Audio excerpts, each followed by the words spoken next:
अस्सलाम वालेकुम। पीएसएल के मैचेस कल से शुरू हो रहे हैं। जीटी और मुंबई इंडियन एमआई का मैच हुआ आईपीएल में।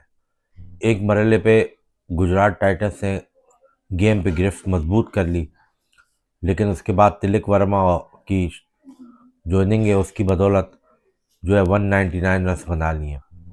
जिस पर्पज़ के साथ शुभमन गिल ने टॉस जीत के पहले दावत दी कि ड्यू गिरेगी, वो सही था, उसने अपने हिसाब से सही किया। लेकिन ये रन्स 170, ये 160 और 170 के दरमियान बनने चाहिए थे, लेकिन ये रन ज़्यादा बन गए। शुरू में बॉलिंग अच्छी हुई, रबादा ने बहुत अच्छी बॉलिंग की, उसी ने अच्छी बॉलिंग की है, और सिराज ने किसी हद तक, क्योंकि प्रेशर डल चुका था। लेकिन जब जिस तरह से उन्होंने थोड़ा टाइम लिया, और अगर आप लोगों ने ये मैच देखा है तो ठीक है, अगर नहीं देखा तो आप इसमें आईपीएल में कंपटीशन लेवल आप देखें कि हार्दिक पांड्या किस तरह मोटिवेट कर रहा है तिलक वर्मा को, क्योंकि हार्दिक पांड्या को मुंबई इंडियन ने करोड़ों रुपए दे के जो है ना वो उन्होंने इसको लिया है। ठीक है ना, मुकेश अंबानी की टीम है, तो ज़ाहिर है मुंबई इंडियन तो बहुत हाईली रेटेड टीम है, बहुत महंगी टीम है। तो वो बिल्कुल उसी तरीके से मैच खेल रहे थे। शायद वो साउथ अफ्रीका से खेल रहे हों, वेस्ट इंडीज, पाकिस्तान, वो लगता है कि वो इंटरनेशनल मैच खेल रहे हैं। यानी उनकी कंफ्रंटेशन लेवल खिलाड़ियों की, उनका कंपटीशन लेवल क्यों, कि वो इसीलिए कि उनको फ्रेंचाइज इतने ज़्यादा पैसे देती है कि अगर वो अपनी जो उनकी नेशनल टीम में वो शामिल ना भी हों तो वो बड़े मुतमईन होते हैं। आप देखें ना, सूर्य जो है वो वनडे या टेस्ट नहीं खेलता, सिर्फ टी20 खेलता है। ये हार्दिक पांड्या वनडे और टी20 खेलता है, टेस्ट नहीं खेलता। ठीक है, शुभमन गिल तीनों फॉर्मेट खेल रहा था, वो टी20 से बाहर हो गया। अभिषेक शर्मा सिर्फ टी20 खेलता है, ईशान किशन वनडे भी खेल सकता है लेकिन सिर्फ टी20 इसको खिला रहे। तिलक वर्मा जो है वो वनडे वो टी20 खेलता है। ठीक है ना, वनडे में भी उसको देते हैं, लेकिन वो फिर श्रेयस अय्यर आ जाते हैं, शुभमन गिल, बाकी। तो ये नहीं कि उनको फॉर्मेट पूरे मिलते भी नहीं है कई प्लेयर्स को, रोहित और विराट के मतलब वो हटने के बाद। लेकिन उनकी जो है फोकस कितना होता है कि परफॉर्म से परफॉर्म करें, कि हम आगे बढ़ें। परेश आर्या पंजाब का, सूर्यवंशी, विवेक सूर्यवंशी, एक और पंजाब का प्लेयर रंजीव करके ओपनर है उनका। इन्हीं उनके बैट्समैनों की स्किल लेवल, उनकी पोटेंशियल, उनकी आप टैलेंट देखें। और ये बात रमीज राजा ने भी कोट की कि इंडियन बैट्समैनों का स्किल लेवल तो उनका है ज़्यादा, वो साफ जाहिर नज़र आता है। मैचेस आप देखें उनमें, वो जिस तरह से जो है ना ओवरसीज बॉलर्स का मुकाबला करते हैं, चाहे वो फास्ट बॉलर हो, मीडियम पेसर हो, स्पिनर हो, जिस तरह वो हिटिंग करते हैं, वो तो स्किल लेवल उनका नज़र आता है। लेकिन स्किल लेवल के साथ साथ और भी दो चीज़ें बहुत इंपॉर्टेंट है जो कि पाकिस्तानी बैट्समैनों में नहीं है, उनमें है। वो एतमाद, उनमें कॉन्फिडेंट बहुत है कि कर डालेंगे। तभी बिलो द एवरेज भी उनके बैट्समैन, जैसे वो आयुष महात्रे, जो कि अंडर 19 का कप्तान, जो वर्ल्ड कप, वो हालांकि पाकिस्तान के अगेंस्ट वो एशिया कप में नहीं चला, जो है ना, मतलब मुकम्मल तौर पे फेल हुआ, और वो वर्ल्ड कप में भी कोई एक्स्ट्रॉर्डनरी परफॉर्मेंस नहीं दी। विवेक सूर्यवंशी उन परफॉर्मेंस दी, वो जीते, लेकिन वो कॉन्फिडेंट, उसका लेवल बिल्कुल डिफरेंट है। यहाँ जो बैट्समैन है उनका लीगों में ये हाल है, कॉन्फिडेंट लेवल नहीं है। तो फिर आप मुझे ये बताएं कि जब वो इंटरनेशनल लेवल पे जाके खेलते हैं तो उनका कॉन्फिडेंट लेवल कहाँ पर होगा। एक कॉमन सेंस की बात है ना। आप समीर मिनाज है, उसको बहुत, उसे पीएसएल में रन किए, लेकिन मैं आपको पहले बता दूं, समीर मिनाज कन्वेंशनल क्रिकेटर है, वो good timer of the ball है। वो वनडे और टेस्ट के लिए आपका है, वो टी20 का प्लेयर नहीं है। अगर इंटरनेशनल आप उसको पहलवानों के खिलाफ उतार लोगे, बॉलों के खिलाफ, तो लाजमी नहीं है वो सक्सेसफुल हो। फिर क्या आप उसको बाहर कर दोगे? नहीं। आपने अब जो इवेंट आने वाला है वो 2028 का वर्ल्ड कप है। आप 2028 के वर्ल्ड कप के लिए आप निकलो इस फ़खर जमान के इस रफू चक्कर से, और अब्दुल्ला शफीक को खिला दिया और सैम अयूब को भी कर रहे हो। आप कुछ, आपके पास टाइम है, आप कुछ नए लड़के इंडक्ट करो। जैसे मैंने अब्दुल्ला लड़की की बात की, जैसे मैंने समीर मिनाज की बात की, जैसे माज सदाकत हो गया। तो ये 2-3 लड़के हैं जिनको आप कोशिश करो, इनको आप प्रिपेयर करो कि आपने वनडे क्रिकेट 50 ओवर की क्रिकेट कैसे खेलनी है। टी20 तो कोई भी खेल लेता है। टी20 तो अगर एक बैट्समैन है और वो 30-35 क्विक रन्स कैमियो बना लेता है और थोड़ी बहुत बॉलिंग कर लेता है, वो भी खेल लेता है। टी20 खेलना, तो कहते हैं टी20 फास्ट है, सही है। टी20 फास्ट के साथ साथ ज़्यादा उसमें जो ना आपको वर्क नहीं करना पड़ता। इसलिए तो आईपीएल में आप देखें कि तकरीबन 70 के करीब मैच है और पीएसएल में मैच अच्छे खासे उससे कम है। तो 70 मैच मतलब कहना तो बहुत आसान हो जाता है। तो वो रेगुलर उनके मैचेस होते हैं। और आईपीएल में सबसे जो पॉइंट वाली बात ये है कि जो ओवरसीज़ प्लेयर है, आप एक बात का अंदाज़ा लगाएं कि पाकिस्तान में 2 वेन्यू पे मैच हो रहे हैं, एक कराची में और एक लाहौर में। और डेविड वार्नर उसके बावजूद छुट्टियां मनाने ऑस्ट्रेलिया चला गया, जो डिंग और डाइव का केस भी उस पर बन गया और अब वो अनफिट है। इंडिया में होम अवे की बुनियादों पे मैचेस होते हैं। अगर एक चेन्नई में हो रहा है, एक मुंबई में हो रहा है, एक चंडीगढ़ में हो रहा है, तो एक बेंगलुरु में हो रहा है, एक कलकत्ता में हो रहा है, तो एक हैदराबाद में हो रहा है, फिर इस तरीके से अहमदाबाद, इधर न्यू दिल्ली।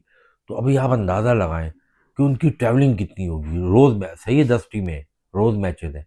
वो तो वसीम अकरम कह रहा है पूरा पूरा दिन लग जाता है एक हिंदुस्तान के एक कोने से दूसरे कोने। प्लेयर्स खेल रहे हैं और फुल एफर्ट के साथ खेल रहे हैं। और जो प्लेयर स्क्वाड में नहीं होते वो कोशिश करते हैं कि हम परफॉर्मेंस दें। क्यों? क्यों? वो पैसा बहुत दे रहे हैं, वो इतना पैसा दे रहे हैं कि दुनिया में जितने भी क्रिकेटर हैं उनको जो ना इस चीज़ की ज़रूरत नहीं पड़ती। और अगर आपको याद हो, जब पाकिस्तान इंडिया और बांग्लादेश की कॉन्स्पिरेसी चली थी वर्ल्ड कप के दौरान, तो अगर आप मेरे वीलॉग आपने देखे नहीं है तो आप दोबारा देख लें। उन वीलॉगों में मैंने एक बात बोली थी ख़ास, वो क्रिकेट के मुतालिक ही है। मैंने कहा था Bangladesh for the time being, अगर आप टोटली बांग्लादेश का साथ दे के आईसीसी के प्लेटफॉर्म पे इंडिया से लड़े हो तो आप बहुत बड़ी गलती कर रहे हो। क्यों? कि एक टाइम आएगा कि बांग्लादेश दोबारा इंडिया की तरफ चला जाएगा। लेकिन अगर पाकिस्तान अपनी बातें मनवाए, अपनी कौन सी बातें मनवानी थी? एक उनको जो सालाना 35 मिलियन थे, क्या उसको बहुत डबल ट्रिपल पाकिस्तान ने आईसीसी मंजूरी करवाई? किसी को कुछ नहीं पता।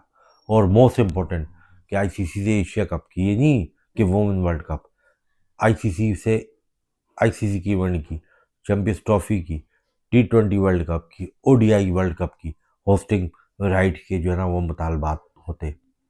क्या वो मानेंगे? नहीं पता किसी को। और टेस्ट चैंपियनशिप में इंडिया तो आपसे खेलता नहीं है, ठीक है, तो आप फोर्स करते हैं कि इंडिया जो है ना टेस्ट चैंपियनशिप में खेले। अगर इंडिया टेस्ट चैंपियनशिप में नहीं खेलता तो पाकिस्तान के जो टेस्ट मैचेस या 10, 9, 11, पाकिस्तान को भी 14 से 15 टेस्ट मैचेस इस WT वर्ल्ड टेस्ट चैंपियनशिप में देने चाहिए। मुझे नहीं लगता कि ये मुतालबात पूरे हुए हों।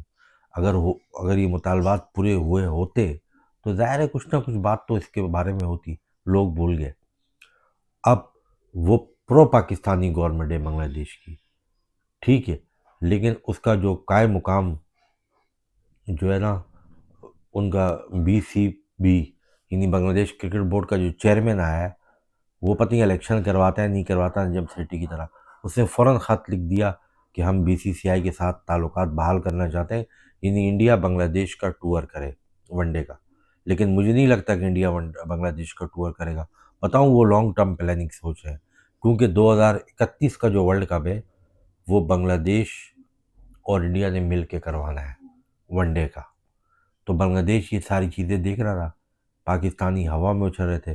टाउट किस्म के मोहसिन नकवी के जो सहाफ़ी हैं और वो मोहसिन नकवी की जो है ना वो पूजा पाठ में और उसकी तारीफ़ों के पुल बांध रहे थे। और मैंने तो एक चीज़ नोट की है कि जो चैम्पियंस वॉक होती है ना पाकिस्तान सुपर लीग के दरमियान, उसमें बाजिद खान सलमान बट से जब टेस्ट टीम अनाउंस हुई है उसके बारे में पूछ रहा है, तो सलमान बट बहुत फूंक फूंक के जवाब दे रहा है, सेलेक्टर को भी बैक कर रहा है और इस तरह की बातें कर रहा है। वो खुल के क्यों नहीं बोल रहा? हो सकता है कल उसको कमेंट्री पैनल से हटा दिया जाए। तो ये पाकिस्तान के अंदर आज़ादी है और उससे भी बढ़ के पॉलिटिकल आज़ादी छोड़ दो, वो तो है ही नहीं। खेलों में भी ये आज़ादी है कि आप अपना पॉइंट ऑफ व्यू नहीं रख सकते। आप उस सूरत में सर्वाइव कर सकते हो, मोहसिन नकवी की तारीफ़ करो, आमिर मीर की तारीफ़ करो, पीसीबी की तारीफ करो, झूठी तारीफें करते जाओ, आप जो है ना वो आप उसमें कामयाब हो। ठीक है। तो मेरा जो कहने का पॉइंट है कि पाकिस्तान टेस्ट टीम जो अनाउंस हुई है उसमें जाहिर सी बात है इन्होंने एक दो यंगस्टर को सही है डिज़र्व किया है। उसमें अब्दुल्ला भी है, इन्होंने लिया है, आज़ान अवैस है, सही है लिया है। लेकिन क्या उनको प्रॉपर चांस मिलेगा? क्या उन उन प्लेयर्स के साथ, मेरा पॉइंट ये है कि उन प्लेयर्स के साथ ये आगे कंटिन्यू करेंगे? क्योंकि वो हो सकता है वो तेज़ पिचेस भी बना ले, नाहिद राना उनका, शर्फ तस्कीन शरफुल, उनका तो अच्छा खासा पाकिस्तान से मजबूत बॉलिंग अटैक है और वो पाकिस्तान को टेस्ट सीरीज हरा चुके हैं तेज़ विकेटों पे। हो सकता है वो पाकिस्तान के साथ एक जो है ना वो गेम कर दें कि वहाँ पे वो ग्रीन टॉप विकेटें बना लें।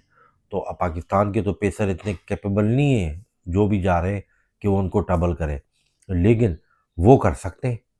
और स्पिन के लिहाज से तो आप कुछ भी कहें, आप भले आप साजिद नोमान की बात करें, बांग्लादेश का स्पिनिंग डिपार्टमेंट आपसे लाख दर्जे बेहतर है। तो वहाँ तो यंग लड़के हो सकता है ये स्ट्रगल भी करें, लेकिन आप लोगों ने इनको ना जो ना प्रॉपर तरीके से चांस देना है नियति के साथ कि यार ये प्लेयर हमने फ्यूचर में बनाने हैं। जब आप नियति के साथ चांस देते हैं कि हमने बनाने हैं, तो फिर वो नाकाम भी हो ना तो आप उसको टीम में कंटिन्यू करते हो। बहरहाल अब ये सिलेक्टरों ने सिर्फ क्या वो सोशल मीडिया के प्रेशर पे या भाई ये डेटा देख लिया इसने डोमेस्टिक में, लाजमी नहीं है जिसने डोमेस्टिक में रन्स किए हो तो वही सिलेक्ट हो।